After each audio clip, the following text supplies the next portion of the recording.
जय हिंद साथियों, आप सभी का स्वागत अभिनंदन है हल्दी घाटी कोचिंग क्लासेस में। साथियों जल्दी से जुड़ जाए, आज की अपनी बहुत ही मोस्ट इंपोर्टेंट क्लास होने वाली है और जिसमें हम पढ़ रहे हैं राजस्थान के प्रमुख दुर्ग और किले। साथियों राजस्थान के प्रमुख किले पढ़ रहे हैं, आज की अपनी बहुत ही शानदार क्लास होने वाली है। ये अपना तीसरा पार्ट चल रहा है, इसके 2 पार्ट अपन ने पूर्व में पढ़ चुके हैं। अगर आपको देखनी है क्लास तो पूर्व में जाकर आप देख सकते हो। चलिए जल्दी से आ जाएं ताकि अपन क्लास को शुरू करते हैं बिना समय गंवाएं।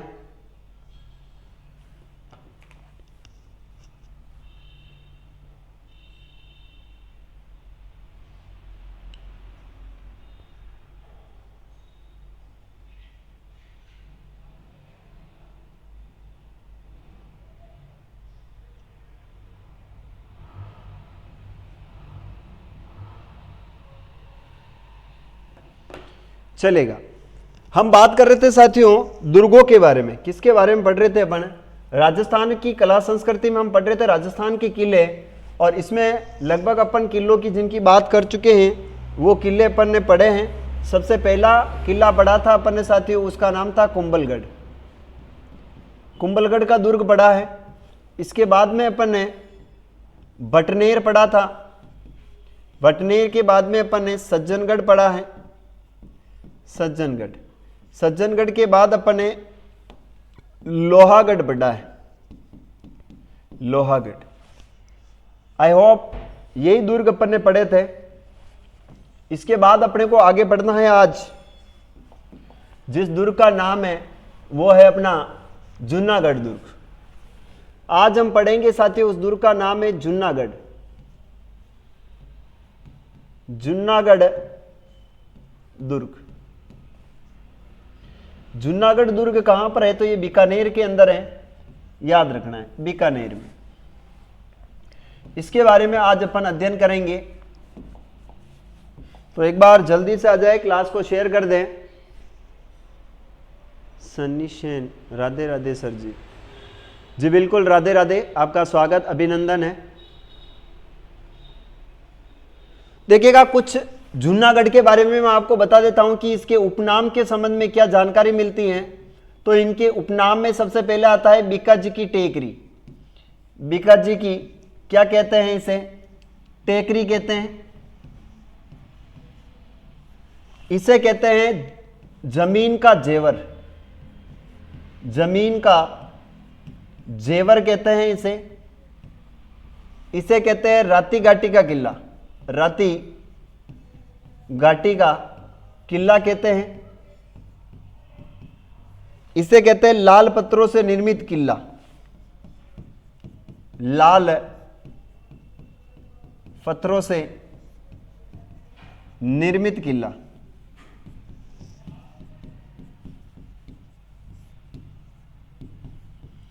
ये तो इसके उपनाम के संबंध में बात हो जाती है। फिर बात आती है सर इसका निर्माण किसने किया है। तो इसके निर्माण की हम बात करें तो साथियों याद रखना है, इसका जो निर्माण करवाया था वो करवाया है बीकानेर के शासक राय सिंह ने इसका निर्माण कराया। राय सिंह राठौड़ द्वारा इसका निर्माण किया गया। कब करवाया गया था? राय सिंह के द्वारा 1585 से लेकर 1591 ईस्वी तक इसका निर्माण का काल मिलता है। इसके बाद में हम बात करें इसे जूनागढ़ क्यों कहते हैं? क्योंकि यहां पर पूर्व में बीकाजी ने जो है वो एक दुर्ग बनाया था और उसी दुर्ग के ऊपर राय सिंह जी ने पुनः एक दुर्ग निर्माण कर दिया, इसलिए इसे जूनागढ़ के, यानी जो जूना दुर्ग था, यानी यहां लिख देता हूं प्रारंभ में क्या निर्माण कराया था? प्रारंभ में बीकाजी ने दुर्ग का निर्माण कराया। दुर्ग का निर्माण करवाया। इसी दुर्ग को राय सिंह ने पूरा किया। इसीलिए इन्हें का जो निर्माता माना जाता है वो राय सिंह को माना जाता है। ये पूर्व में बना हुआ था, जूना था और वहीं पर दुर्ग बना दिया, इसलिए इस दुर्ग का नाम जूनागढ़ पड़ा है। वेरी वेरी इंपॉर्टेंट है, याद रखना है। चलिए साहब, इसके बाद में हम बात करते हैं कि सर और क्या है। तो देखिएगा, विशेषता की बात करते हैं, इसकी विशेषता क्या है। तो याद रखना है, यह किला लाल पत्थरों से निर्मित, यह किला लाल पत्थरों से निर्मित है, लाल पत्थरों से निर्मित है।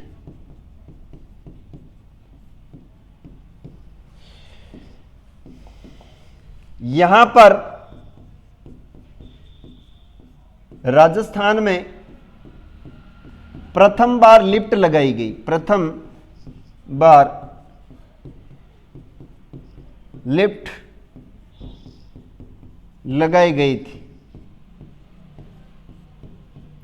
याद रखना, राजस्थान में प्रथम बार जो लिफ्ट लगाई गई वो कौन से दुर्ग में लगाई गई है। यह प्रश्न आपसे कभी पूछा जाएगा तो आपको आंसर देना है कि जूनागढ़ दुर्ग के अंदर प्रथम बार लिफ्ट लगाई गई थी। Very very important. चलिए साहब, आगे बात करते हैं सर और क्या है। तो याद रखना है, इस दुर्ग में, इस दुर्ग में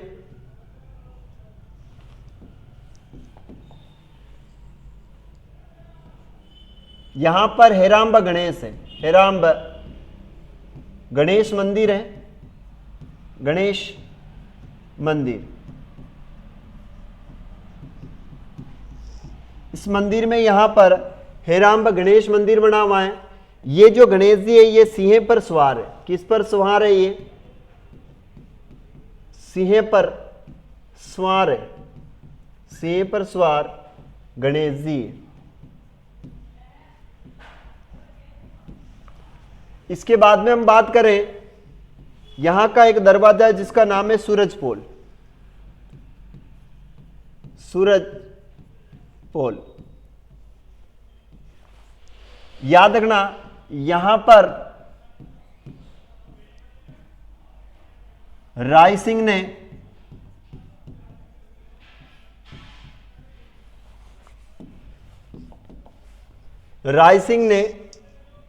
आगरा से मूर्तियां लाकर स्थापित करी। आगरा से जयमल व फत्ता की मूर्तियां लाकर यहां पर स्थापित करी, लाकर यहां पर स्थापित करवाई। ये जो मूर्तियां हैं यहां पर बनवा कर गया था अकबर।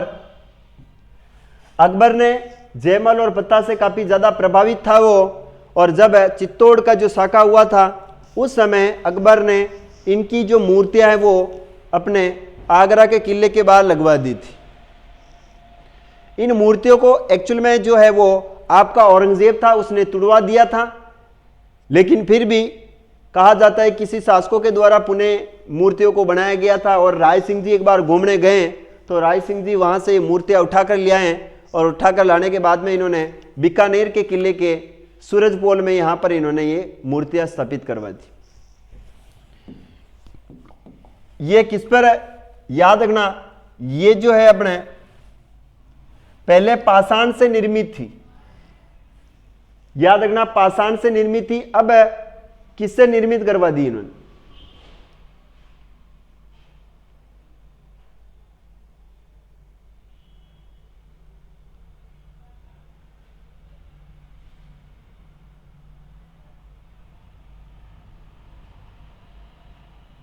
चलिए आगे बात करते हैं सर और क्या है।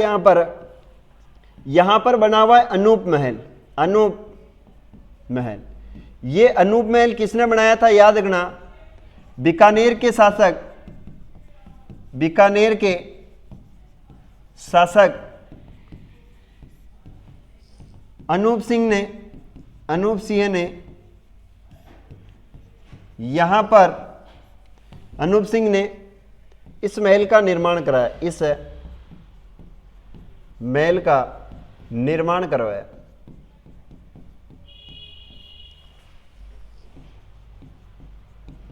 इस महल के अंदर बीकानेर के राठौड़ों के राज तिलक किए जाते हैं। इसमें बीकानेर के राठौड़ों का राज तिलक किया जाता है।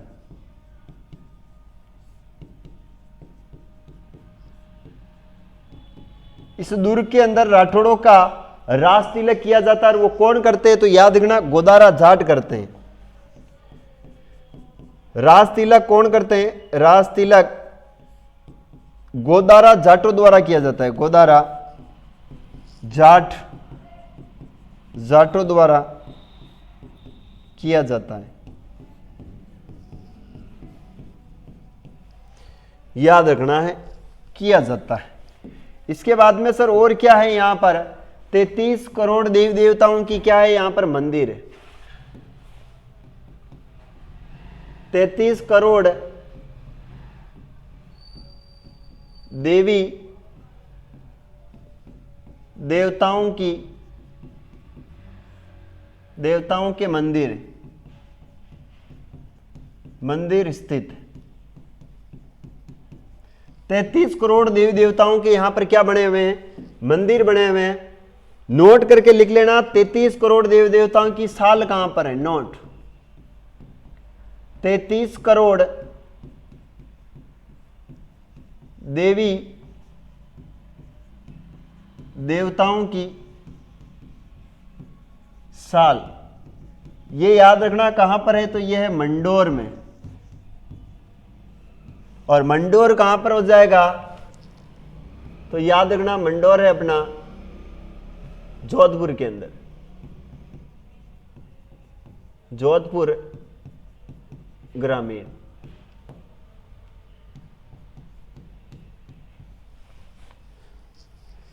इसके बाद में सर और क्या बना हुआ है यहां पर तो याद रखना है, जूनागढ़ दुर्ग में राय सिंह प्रशस्ति लिखी हुई। राय सिंह प्रशस्ति लिखी हुई। इस दुर्ग में राय सिंह प्रशस्ति लिखी हुई है। इसके लेखक कौन हो जाएंगे? लेखक है इसके जयिता मुनि। चलो जयिता है, मुनि तो क्या है, जयिता ही आता है। नोट करके लिख लेना, राज सिंह प्रशस्ति कहां पर लिखी हुई? राज सिंह प्रशस्ति। राज सिंह प्रशस्ति यह है आपके राजसमंद झील के किनारे लिखी हुई। राजसमंद झील के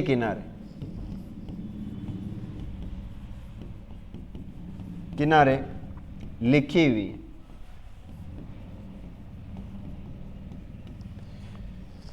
विश्व की सबसे बड़ी प्रशस्ति है, याद रखना, विश्व की सबसे बड़ी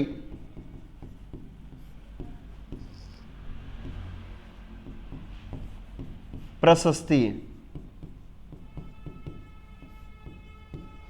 इसके जो लेखक थे वो थे रणछोड़ भट्ट तेलंग। लेखक हैं रणछोड़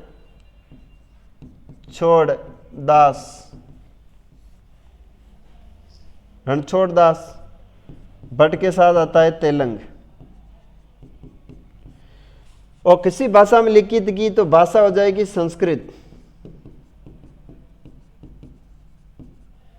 श्लोक कितने हैं इसमें तो श्लोक हो जाएंगे 1917। याद रखना है, मंडोर जोधपुर के अंदर 33 करोड़ देवी देवता। चलिए आगे बात करते हैं और क्या है यहां पर। तो बताए बीकानेर के अंदर और क्या बना, जूनागढ़ दुर्ग में और क्या बना हुआ है। इतनी सी बातें आती हैं तो क्या पढ़ा है अपन, एक बार देखते हैं अपन। उपनाम बीकाजी की टेकरी, जमीन का जेवर, रातीघाटी का किला लाल पत्थरों से निर्मित किला है। राव राय सिंह राठौड़ ने करवाया था निर्माण। विशेषता किला लाल पत्थरों से निर्मित, यहां पर राजस्थान में प्रथम बार लिफ्ट लगाई गई थी। इस दुर्ग में हराम गणेश मंदिर है, सिंह पर सवार है सूरज पोल। यहां पर राय सिंह ने आगरा से जयमल व पत्ता की गजारूढ़ मूर्तियां लगाई। गजारूढ़ याद रखना, ये गजारूढ़ है, गजारूढ़ मूर्तियां यानी हाथी पर बिठाया है इनको। पाषाण की मूर्तियां थी वो गजारूढ़ करके इन्होंने यहां पर स्थापित करवाई है। वेरी वेरी इंपॉर्टेंट है, याद रखना। इसके बाद हमने बात करी अनूप महल। बीकानेर के शासक अनूप सिंह ने इस महल का निर्माण करवाया है। इसमें बीकानेर रखे राठौड़ों का राज तिलक किया जाता है और किसके द्वारा किया जाता है तो गोदारा जाटों के द्वारा निर्माण किया जाता है। और बताएं मुझे और क्या जानते हो आप इस जूनागढ़ दुर्ग के बारे में, और कमेंट करके बताएं सर हम ये जानते हैं जूनागढ़ के बारे में।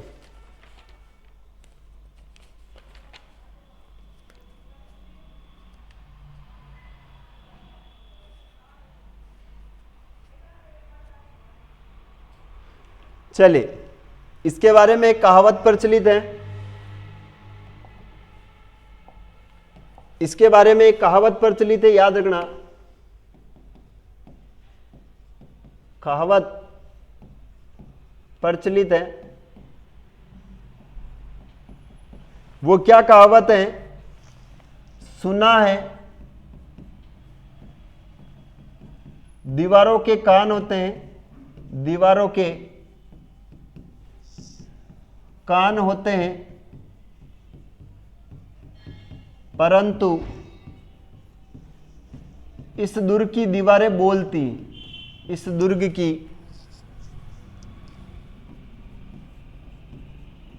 दीवारें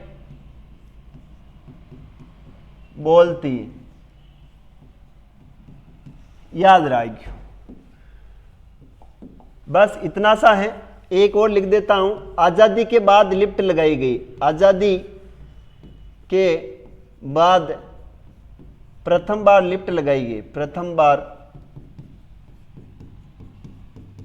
लिफ्ट लगाई गई।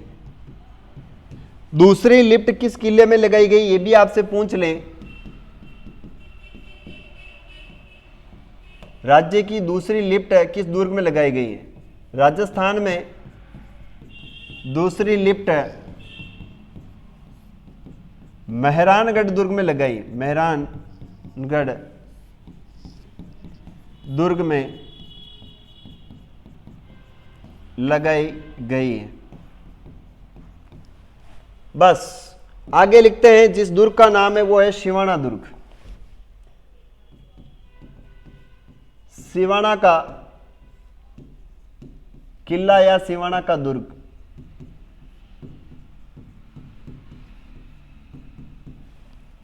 सिवाना का किला या सिवाना के दुर्ग की हम बात करते हैं तो ये कहां पर आ जाएगा, ये कमेंट करके बताएं। सिवाना का किला कहां पर है?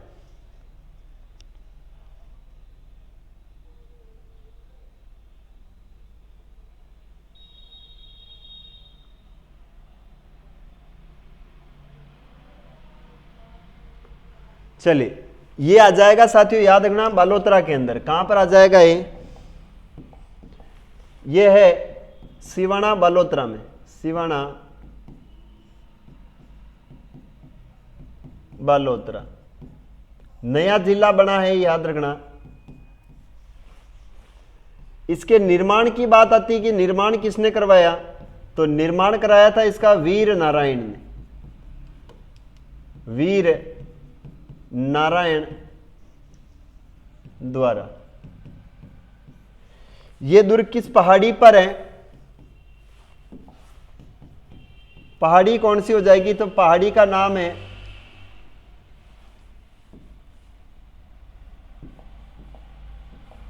बताए कौन सी पहाड़ी हो जाएगी यहां पर?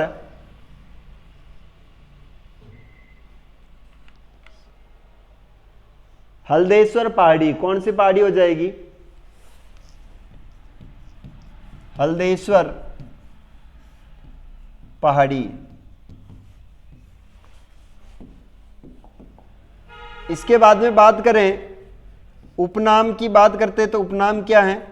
उपनाम है जालोर दुर्ग की कुंजी कहते हैं इसे, जालोर दुर्ग की कुंजी कहते हैं इसे। कुंजी का मतलब होता है चाबी, कुंजी या इसे कहते हैं चाबी।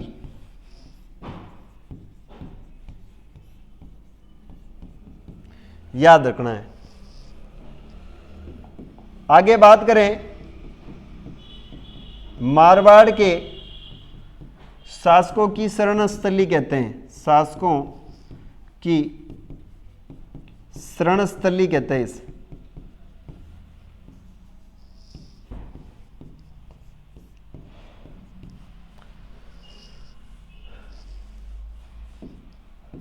और क्या कहते हैं तो मारवाड़ के शासकों का संकट मोचन दुर्ग कहते हैं, संकट मोचन दुर्ग कहते हैं। आगे बात करते हैं इस पर आक्रमण। याद रखना है 1308 में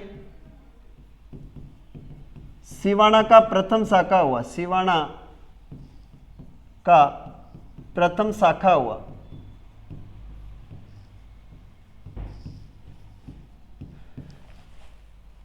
आक्रमण की बात करें तो 1308 में सिवाना का प्रथम शाखा हुआ है।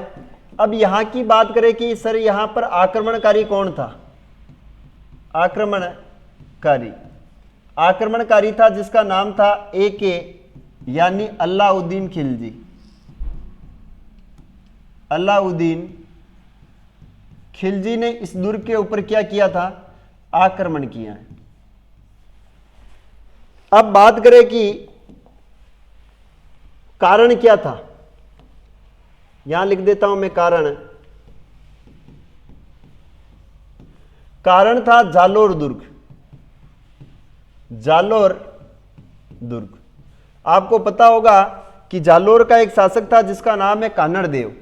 कान्हड़ देव का एक पुत्र था जिसका नाम था वीरमदेव। वीरमदेव से प्रेम करने लगी थी फिरोजा, और जब वीरमदेव ने विवाह करने के लिए फिरोजा से मना कर दिया तो उसी के कारण इस दुर्ग के ऊपर आक्रमण किया गया, क्योंकि ये जालोर दुर्ग की क्या कहलाता है? कुंजी कहलाता है। तो सबसे बड़ा कारण तो यही हो सकता है। दूसरा कारण हो सकता है कि AK की साम्राज्यवादी नीति, AK की साम्राज्यवादी नीति, याद रखना है।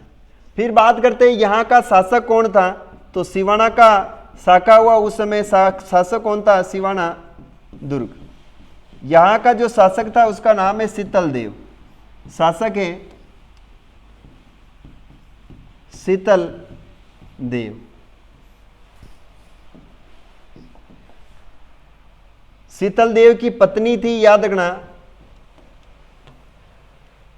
इनकी पत्नी का नाम था मेणादे। मेणाद। अब बात आती है कि शीतल देव का सेनापति कौन था? सेनापति, तो सेनापति का नाम था भायला। इसने शीतल देव के साथ विश्वासघात किया। शीतल देव के साथ विश्वासघात किया।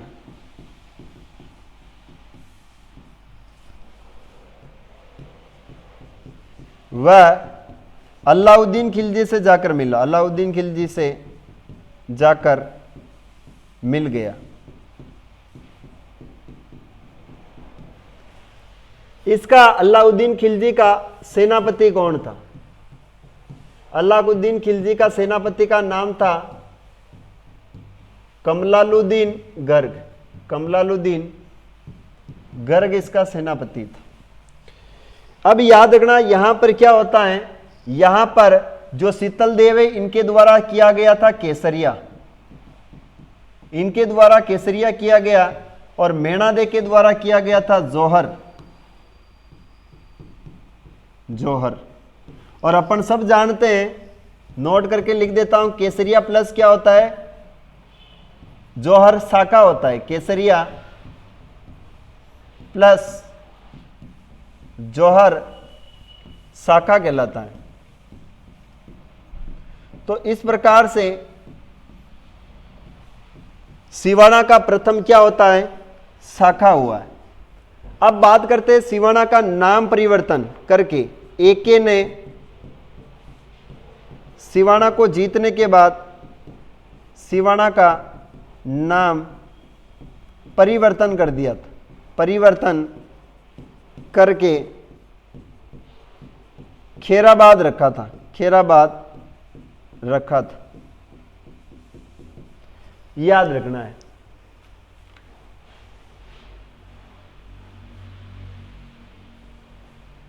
ठीक है जी, आगे बात करते हैं कि अलाउद्दीन खिलजी ने इस दुर्ग का नाम बदलकर क्या रखा है, तो याद रखना इस दुर्ग का नाम बदलकर रखा है खेराबाद। फिर ये दुर्ग किसको सौंप दिया था, एके ने यह दुर्ग जीतने के बाद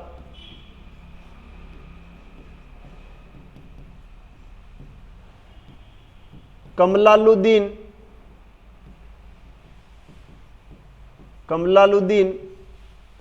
गर्ग को सौंपकर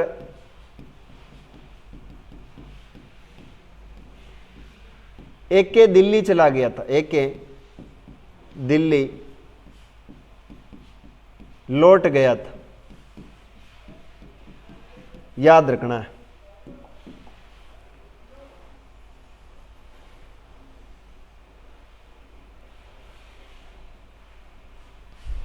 ये इधर से इफेक्ट हो गया। अब यहां पर क्या हुआ, ये वीर गति को प्राप्त हुए, वीर गति को प्राप्त, और मेणा देवी क्या हो गई थी, वीर गति को प्राप्त हो गया। तो इस प्रकार से जालोर का प्रथम क्या होता है, अपने सिवाना का क्या होता है साथियों, प्रथम शाखा होता है, जो बड़ा इंपॉर्टेंट। ये जो शीतल देव है ये कान्नड़ देव के भतीजे थे, वेरी वेरी इंपॉर्टेंट। ये बात भी अपने को यहां से ध्यान रखनी। चलिए इनके दूसरे आक्रमण की बात करते हैं। सिवाना का दूसरा शाखा, सिवाना का दूसरा शाखा, सिवाना का दूसरा शाखा, याद रखना उस समय सिवाना का शासक था, सिवाना का शासक, इसका नाम था कल्ला रायमलोद। कल्ला रायमलोद। यहां पर आक्रमण किया था अकबर के सेनापति, आक्रमण अकबर के सेनापति मोटा राजा उदय सिंह ने किया था। अकबर के सेनापति मोटा राजा उदय सिंह ने किया था। आक्रमण का कारण क्या था, कारण तो याद रखना है, दिल्ली दरबार में, दिल्ली दरबार में बूंदी के हाड़ा, बूंदी के सुरजन मल हाड़ा की पुत्री का विवाह अकबर के साथ करना था। अब कारण क्या था, यह बात इंपॉर्टेंट है कि देखो दिल्ली के अंदर क्या लगा था, उस समय दरबार लगा हुआ था अकबर का। उस समय एक बूंदी का शासक था जिसका नाम था सुरजन मलहाड़ा। जब इसने अकबर की अधीनता स्वीकार करी थी उस समय इनके एक पुत्री थी। अब ये पुत्री जवान थी तो अकबर ने कहा कि आप इस पुत्री का विवाह मेरे साथ कर दीजिए, मेरे साथ कर दीजिए। तो ये सूरजमल पहले बोलता उससे पहले ये जो कल्ला रायमलोत है, ये कल्ला रायमलोत बोल गया और इसने कहा कि शहंशाह है अकबर, इनकी पुत्री सूरजमल की पुत्री की जो है वो सगाई मेरे साथ कर रखी है, सगाई मेरे से कर रखी है। किसने कहा ऐसा? तो ईसा रायमलोत ने कहा था, कल्ला रायमलोत। जब ये बात अकबर को पता चली, अकबर ने पता किया और जब पता किया तो पता चला कि भाई सूरजमल की जो पुत्री है उसकी तो अभी तक सगाई नहीं हुई है। ये कल्ला रायमलोत बीच में बोल गया, ये बात अकबर को खटक गई थी।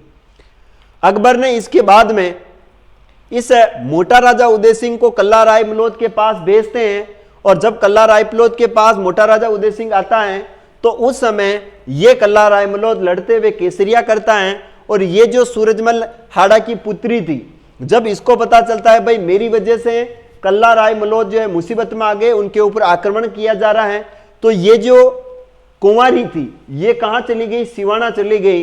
और जब केसरिया हुआ तो उनके साथ में इन्होंने जौहर किया था, याद रखना है। तो यहां पर हम लिखेंगे वो हो जाएगा केसरिया किसने किया है? यहां केसरिया, केसरिया किया था कल्ला रायमलोत, कल्ला रायमलोत। यहां पर जौहर किसने किया है? तो जौहर किया है हाड़ी रानी ने। किसने किया है? हाड़ी रानी। याद रखना ये कुंवारी थी, अभी तक इसका विवाह नहीं हुआ था, कुंवारी थी। और ये कहां की थी? बूंदी की राजकुमारी थी। बेचारा बीच में बोला तो बीच में बोलने के इतना बड़ा नुकसान हो गया। ये लगभग इसका सन वैसे कंफ्यूजन वाली स्थिति में है, लेकिन अपन जानते हैं अकबर और इनकी सबकी बातें। तो ये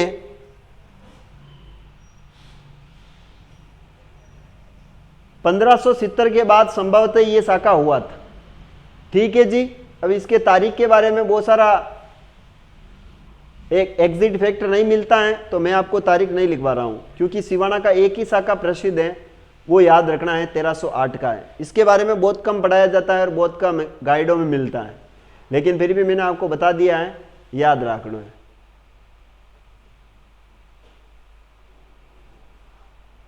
चलिए आगे बात करते हैं। उस दुर्ग का नाम है वो है जालोर दुर्ग। आगे चलते हैं। जिस दुर्ग का नाम है जालोर दुर्ग, ये जालोर दुर्ग कहां पर है? तो याद रखना ये जालोर के अंदर है। जालोर दुर्ग कहां पर है? तो जालोर के अंदर है। वो चीज अपन ने याद रखनी। अब इसके बारे में क्या आता है? तो याद रखना इसके निर्माण की बात करें अपन, निर्माण, तो इसका निर्माण परमार शासक, देखिए प्रतिहार शासक है, प्रतिहार शासक नागभट्ट प्रथम के द्वारा करवाया गया है। नागभट्ट प्रथम द्वारा किया गया था, ऐसा मिलता है, किया गया था। क्योंकि उस समय याद रखना है जालोर की एक, जालोर का एक क्षेत्र हुआ करता था जिसका नाम था बीनमाल। क्या हुआ करता था? बीनमाल। इस बीनमाल के ऊपर प्रारंभ में शासक था यहां के, वो शासक थे प्रतिहार। कौन थे? प्रतिहार। इसके आगे लगता है गुज्जर प्रतिहार, गुज्जर प्रतिहार। इन गुज्जर प्रतिहारों की बीनमाल जो शाखा है यहां का संस्थापक माना जाता है। उस संस्थापक का नाम है नागभट्ट प्रथम। संस्थापक का नाम है नागभट्ट प्रथम है, नागभट्ट प्रथम। अब इसने क्या किया? ये इसने बीनमाल को अपनी राजधानी बनाता है। बीनमाल का प्राचीन नाम क्या मिलता है सर? इसका प्राचीन नाम मिलता है श्रीमाल। क्या मिलता है? श्रीमाल मिलता है। इस बीनमाल की याद रखना हैनसांग ने राजधानी बताई थी। हैनसांग ने राजधानी बताई थी। वो राजधानी बताई थी पोलो मोली को बताई थी। और ये किस में बताई है? तो बताई थी सीयू की में, सीयू की। ये सीयू की क्या है? तो हेनसांग की क्या है? पुस्तक है। इसके बाद में चलते आगे, ये जो श्रीमाल बीनमाल है ये किसका क्षेत्र रहा हुआ है? तो याद रखना ये अपने संत मागजी की यहां पर ये क्षेत्र रहा हुआ है। संत मागजी की ये तपोभूमि कर्मभूमि रही हुई है बीनमाल। तो ये बात आप प्रारंभ के बारे में समझ गए होंगे कि अपन क्या बात कर रहे हैं। ठीक है जी, ठीक सर। चलिए आगे बात करें सर इसके बारे में और क्या है। देखिए ये जो पहाड़ी है वो पहाड़ी कौन सी है? पहाड़ी का नाम है सुवर्णगिरी पहाड़ी। कौन सी है? सुवर्णगिरी पहाड़ी पर, सुवर्णगिरी पहाड़ी। कौन सी पहाड़ी हो जाएगी? सुवर्णगिरी पहाड़ी पर बना हुआ है।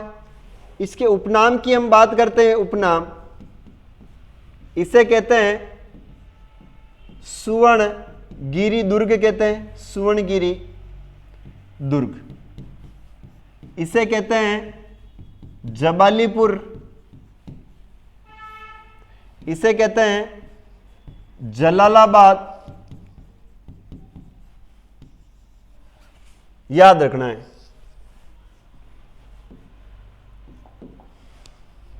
आगे बात करते हैं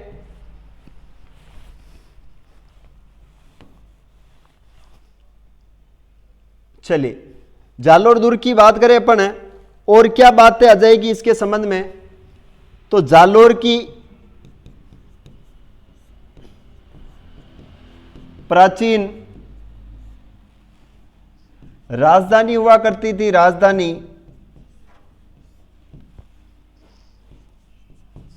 बीनमाल थी। कौन सी थी? बीनमाल।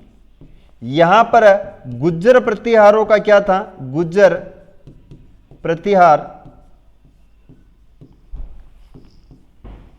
वंश शासन करता था।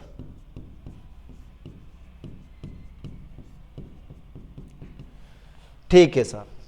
इसके बाद हम बात करें, ये जो बीनमाल है इसकी भी राजधानी बताई है कि भाई जालोर की नहीं, ये तो बीनमाल की राजधानी है। उसका नाम है पोलोमोली। पोलोमोली बताई। किसने बताई है? तो ये बताई थी हेनसांग ने। किसमें बताई है ये? तो ये बताई थी सीयू की, इनकी पुस्तक के अंदर बताया गया है। ऐसी जानकारी मिलती है। गुड इवनिंग सर, सन्नी भाई जी। चलिए आगे बात करें और क्या है। देखिएगा ये जो दुर्ग है यहां पर होता है जालोर का शाखा। जालोर पर आक्रमण की बात करें, जालोर पर आक्रमण, किसका आक्रमण हुआ है? तो याद रखना 1311 ईस्वी में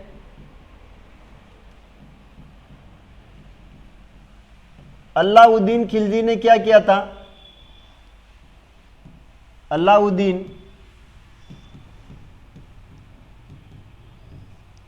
खिलजी ने आक्रमण किया। अलाउद्दीन खिलजी ने यहां पर क्या किया? आक्रमण किया। अब सर इसके कारण क्या है? तो यहां पर देखिएगा अलाउद्दीन खिलजी का इस दुर्ग पर आक्रमण करने के क्या कारण है? तो सबसे पहले हम बात करते हैं सर कारणों की। कारण क्या है? तो एक तो कारण हो जाएगा वो है अलाउद्दीन खिलजी की साम्राज्यवादी नीति। क्या हो जाएगा? साम्राज्यवादी नीति। दूसरा कारण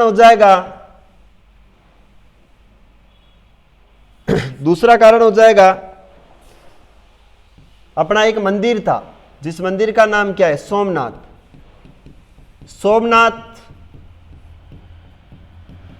मंदिर को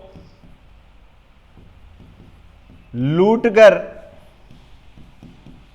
जाती हुई सेना को क्या करना, सेना को जालोर में प्रवेश करने से रोकना, प्रवेश करने से रोकना। दो कारण। तीसरा कारण था वीरमदेव द्वारा फिरोजा से विवाह ना करना, फिरोजा से विवाह ना करना। अब इतने बड़े कारण थे कि अकबर अलाउद्दीन खिलजी को यहां पर आक्रमण करना पड़ा। अब सबसे बड़ी बात है कि अलाउद्दीन खिलजी की साम्राज्यवादी नीति थी, सबसे इंपॉर्टेंट तो यही पड़ता है। दूसरा है सोमनाथ मंदिर को लूटकर जाती हुई सेना को जालोर में कान्नड़ देव द्वारा प्रवेश नहीं दिया गया। तीसरा कारण है कि इसका जो पुत्र था जिसका नाम है वीरमदेव, इस वीरमदेव को जब ये सोमनाथ मंदिर को लूटकर जा रहे थे उस समय कान्नड़ देव ने रोका, तो कान्नड़ देव से चर्चा की गई कि आपने हमारी सेनाओं को जालोर में प्रवेश होने से क्यों रोका है। तो उसके बाद में इनके बीच में एक समझौता होता है कान्नड़ देव के और अलाउद्दीन खिलजी के बीच में कि भाई साहब आप जो हैं हम नहीं रोकेंगे, आपकी सेना हमारे यहां पर बहुत ज्यादा। आज तो बाल भी नहीं है, क्या कह रहा, अरे आज तो बाल ही कौन नहीं आया।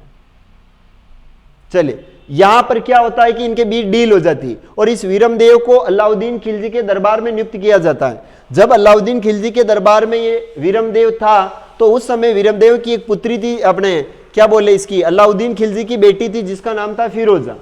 फिरोजा वीरमदेव को रोज देखा करती थी, छत से देखा करती थी, नीचे नहाता था, सिक्स पैक दिखते थे, बढ़िया अच्छी सी थी। फिरोजा को वीरमदेव से क्या हो जाता है, प्रेम हो जाता है।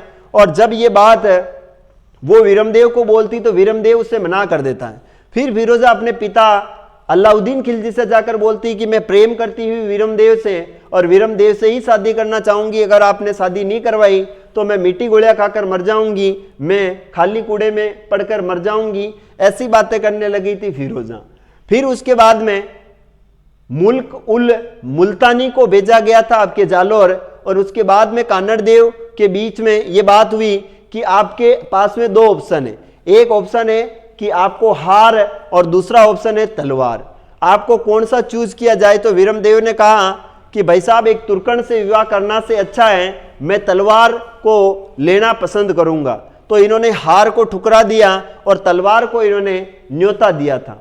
इसके बाद में होता क्या है कि भाई साहब ये जो वीरमदेव है और इनके पापा कान्नड़ देव जी है और इनकी माता जो जेतल दे हैं उनके द्वारा 1313 के अंदर जो है ये 1311 के अंदर क्या है युद्ध होता है।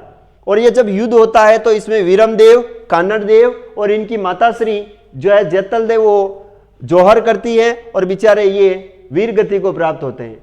इस किले के बारे में एक जानकारी मिलती है कि राय का भाव रात ही गया। इनके जो सेनापति थे उनका नाम था, आपके कौन थे बताए मुझे, बिक्का दैया सेनापति थे। बिक्का दैया किससे जाकर मिल गए, अलाउद्दीन खिलजी से जाकर मिल जाते हैं। और अलाउद्दीन खिलजी से जाकर मिलते तो इस जालोर दूर के गुप्त जो दरवाजे थे उनके बारे में अलाउद्दीन खिलजी को बता देते हैं। फिर रातों रात जो कच्चा भाग था इन दीवारों के, उस कच्चे भाग पर राई छिड़की गई और छिड़कने के बाद में वहां पर तोप चलाई गई और दीवार तोड़ दी और ये सारे अंदर घुस गए। इस प्रकार से हम बात करते हैं जालोर दुर्ग की, तो ये जालोर का आक्रमण था। अब हमें लिखना है जालोर का शाखा, क्या बात करनी है, आक्रमण, अलाउद्दीन खिलजी ने आक्रमण किया। अब यहां पर लिखना है अपने को आक्रमण के क्या कारण है।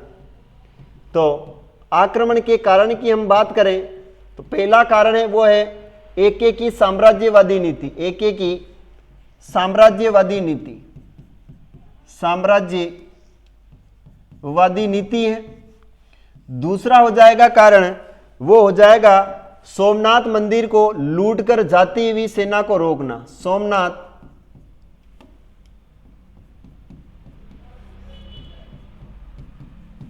मंदिर को लूटकर जाती हुई सेना को कान्नड़ देव द्वारा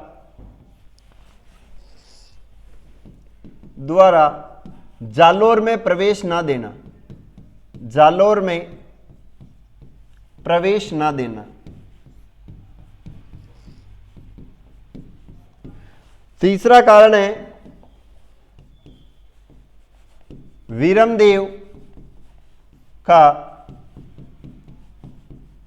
फिरोजा से विवाह करने से इनकार करना, विवाह करने से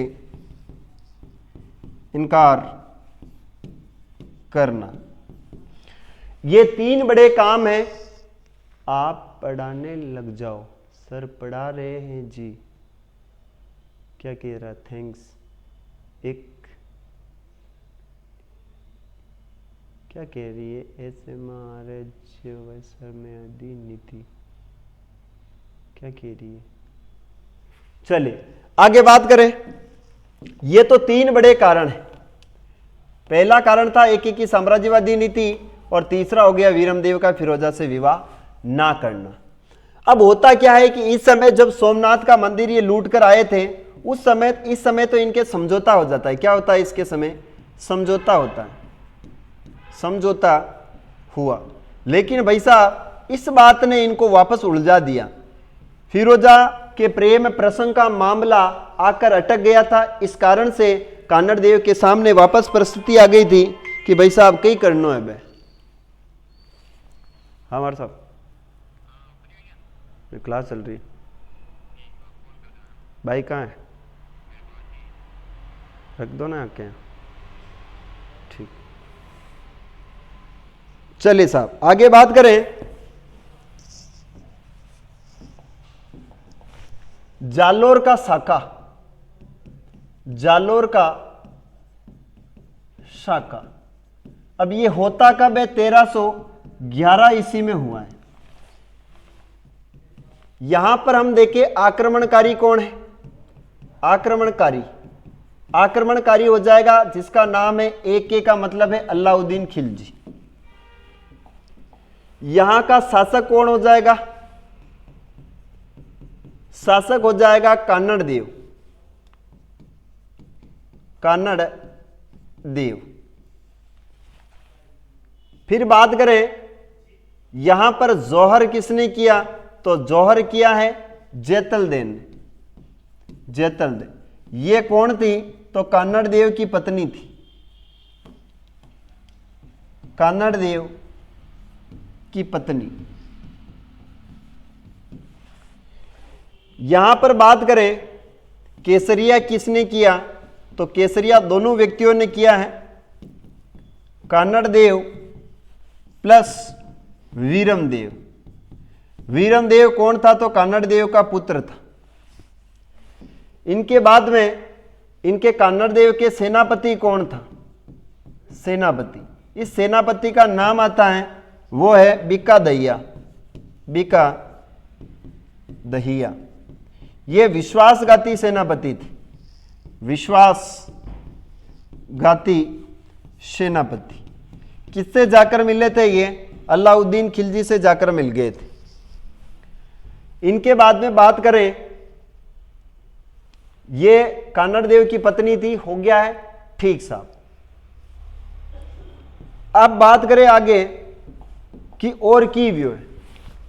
तो जालोर का यहां पर AK का सेनापति लिख देता हूं मैं। सेनापति कौन था? तो इसका सेनापति हो जाएगा वो है कमलालुद्दीन गर्ग, सेनापति। सेनापति का नाम है कमलालुद्दीन गर्ग, कमलालुद्दीन गर्ग। अब होता क्या, देखो शॉर्ट रूप में बता रहा हूं मैं आपको कि शासक था कान्नड़ देव चौहान, सोनगरा चौहान थे। जौहर किया जैतलदेव ने, कान्नड़ देव की पत्नी थी। केसरिया किया है कान्नड़ देव और वीरमदेव, ये कान्नड़ देव का पुत्र था। सेनापति थे बीका दहिया, विश्वासघाती निकले हैं। तो क्या होता है, इन्होंने जब विश्वासघात किया तो इसके कारण इन्होंने जालोर का जो कच्चा भाग था वो कच्चा भाग किसे बता दिया था? अरे सर क्वेश्चंस नहीं लोगे क्या आप? 11 में जालोर नाम बदलकर जलालाबाद रखा। अरे ले वाह ज्योति ले लियो, टेंशन मत ले। चलिए आगे बात करते हैं। ये जो इन्होंने विश्वासघात किया तो याद रखना इन्होंने क्या बता दिया था, जालोर दुर्ग का भेद एके को दिया था, एके को दिया था। इसी कारण जालोर दुर्ग को ये जीत पाए थे। बात करते हैं आगे। जालोर पर विजय के बाद, जालोर पर विजय प्राप्त करने के बाद अलाउद्दीन खिलजी ने जालोर का नाम बदलकर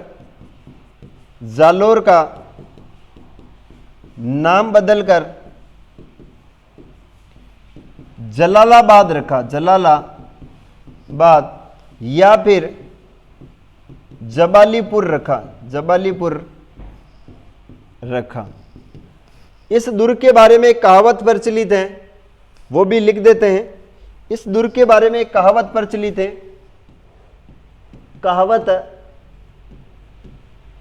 है, राई का भाव रात ही गया, राई का भाव रात ही गया। अब ये क्यों कहा गया, क्योंकि रातों रात, याद रखना इस दुर्ग का एक कच्चा बाग था, उस कच्चे बाग का पता करने के लिए अरे भाई क्या प्रॉब्लम, कच्चा बाग था, उस कच्चे बाग का पता करने के लिए चारों ओर राई छिड़की गई। इसके क्या छिड़की गई, राई। और यहां पर कच्चा बाग था, यहां से दुर्ग में प्रवेश कर गए, इसलिए रातों रात यहां से महंगे भाव और दाव में क्या खरीदी गई, राई। इसलिए कहते हैं राई का भाव रात ही गया। एक बाद में बात करें आगे, दूसरी कहावत है, यह दुर्ग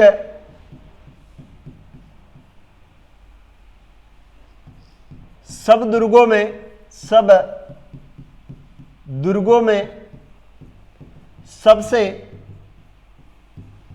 मजबूत व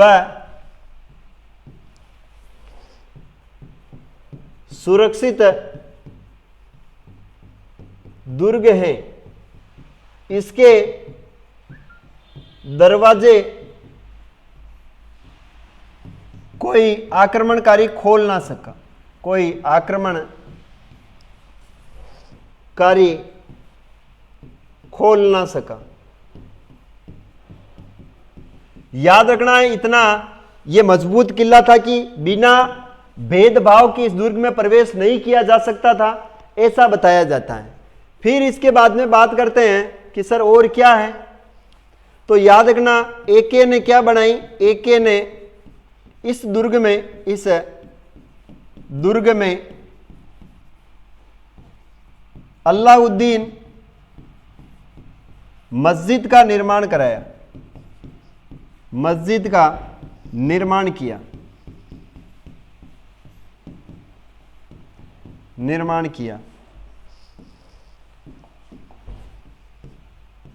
कमलालुद्दीन को सौंपकर कहां चला गया, दिल्ली चला गया। कमलालुद्दीन गर्ग को यह दुर्ग सौंपकर एके दिल्ली चला गया, एके दिल्ली लौट गया। इसके अंदर याद रखना है आशापुरा माता का मंदिर है। इस दुर्ग में आशापुरा माता का मंदिर, आशापुरा माता का मंदिर है। इस दुर्ग के अंदर मानसिंह का मंदिर है, मानसिंह का महल है, मानसिंह का महल बना हुआ है, महल बना हुआ है। चले साहब, इसके बाद में हम बात करते हैं कान्नड़ देव के बारे में, कहां पर जानकारी मिलती है। कान्नड़ देव के संबंध में जानकारी, संबंध में जानकारी वो मिलती है कानड़देव प्रबंध से, कानड़देव प्रबंध से। बताए कानड़देव प्रबंध नामक ग्रंथ किसने लिखा है? कानड़देव प्रबंध नामक ग्रंथ किसने लिखा है? कमेंट करें, कानड़देव प्रबंध नामक ग्रंथ किसने लिखा है?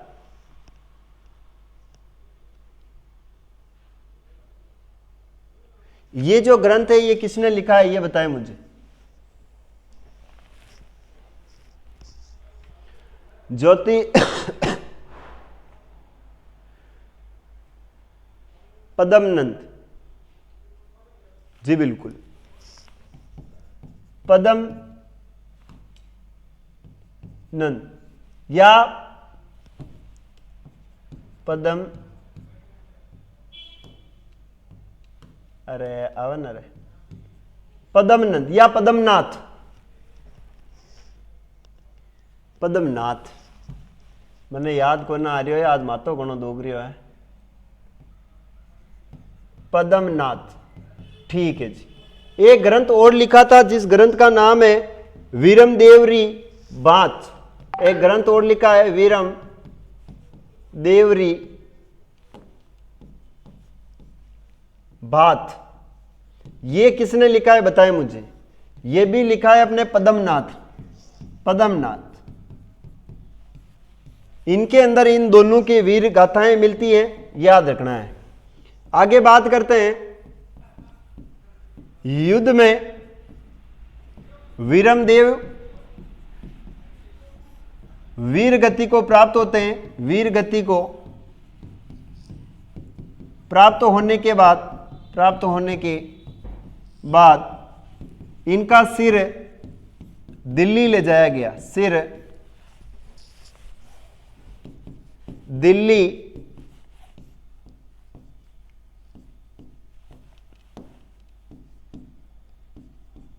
ले जाया गया था। फिरोजा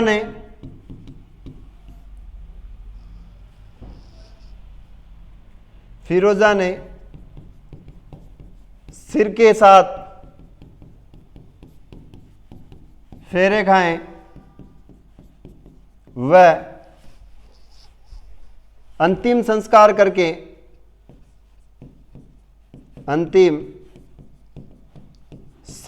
करके यमुना नदी में कूदकर आत्महत्या कर ली। कूदकर आत्महत्या कर ली। इस प्रकार से अपने जालोर का सच्ची में दी, क्या कह रही ज्योति, इग्नोर।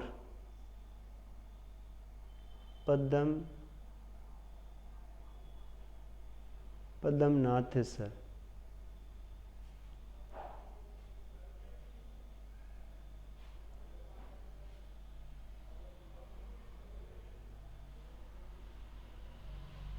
बिल्कुल, आशापुरा माता जो है वो यहाँ की, ये खुद अपना ये जो मंदिर है आशापुरा मंदिर, सही बता रहे हो, इस मंदिर के सामने ये खुद छुरा गोप कर मारे जाते हैं, ऐसी जानकारी मिलती है। फिर उसके बाद में इनका सिर दिल्ली ले जाया जाता है और कहा जाता है अंतिम संस्कार किया। इसको लेकर उसने फेरे खाए, शादी करी, विवाह करा और अंततः यमुना में डूबकर फिरोजा मर गई थी। बस इतनी सी बात है। तो यहीं पर अपना जालोर का ये दुर्ग समाप्त होता है।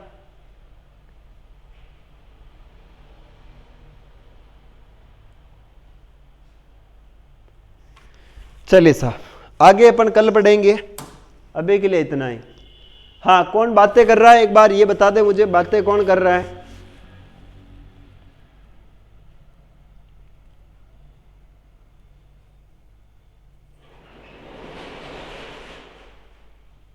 ज्योति, रितेश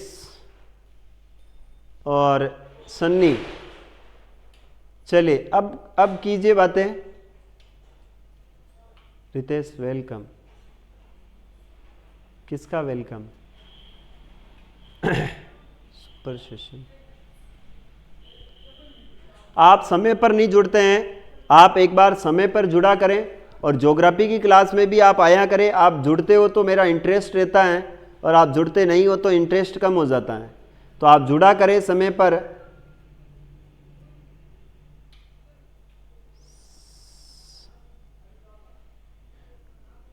कोई नहीं सर, नाइस सेशन सर जी।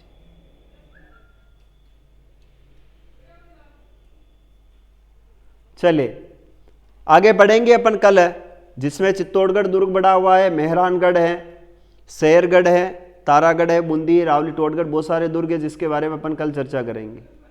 मार साहब थे तो घना फूट रहा हो सर। फूट रहा हूँ यूं? कहाँ से फूट रहा हूँ? रब कोई लग रही है क्या, कोई निकल रही है क्या ब्लड वगैरह? कहाँ से फूट रहा हूँ मैं? अरे रितेश, में कहाँ से फूट रहा हूँ रे?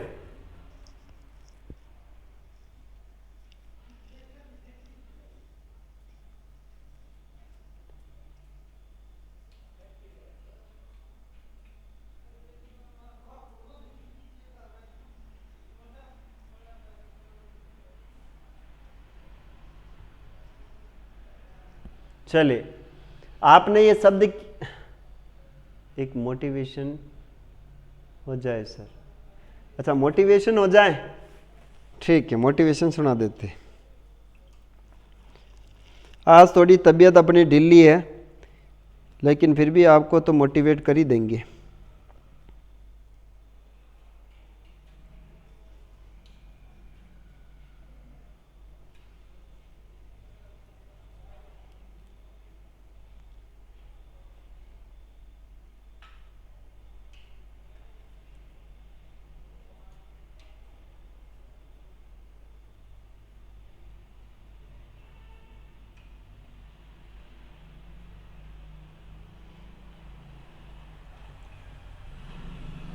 चलिए सुनिएगा, बिकती है ना खुशी कहीं, ना कहीं गम बिकता है।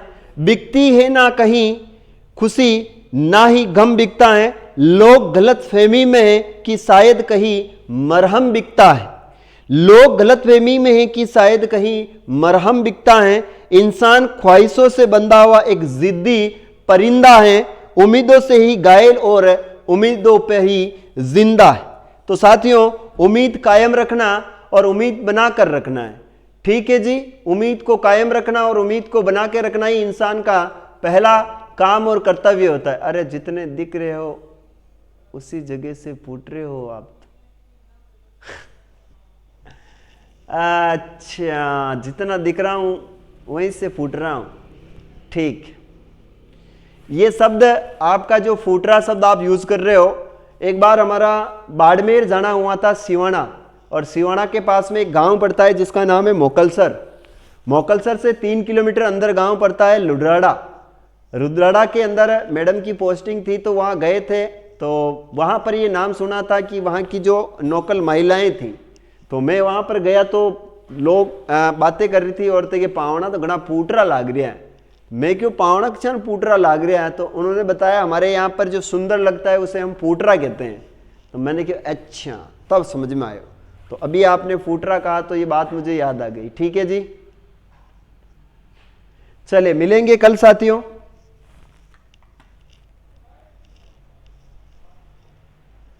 कदमों में ही दुनिया सारी, कुछ ऐसा कर दिखाना है, जुबान से नाम ना उतरे हमारा, ऐसा नाम हमें बनाना है। वाह क्या बात, वेरी गुड। चलिए मिलेंगे साथियों। बोलिए सांवरिया सेठ की जय, बोलिए सांवरिया सेठ की जय। मिलते हैं साथियों कल, तब तक के लिए जय हिंद जय भारत।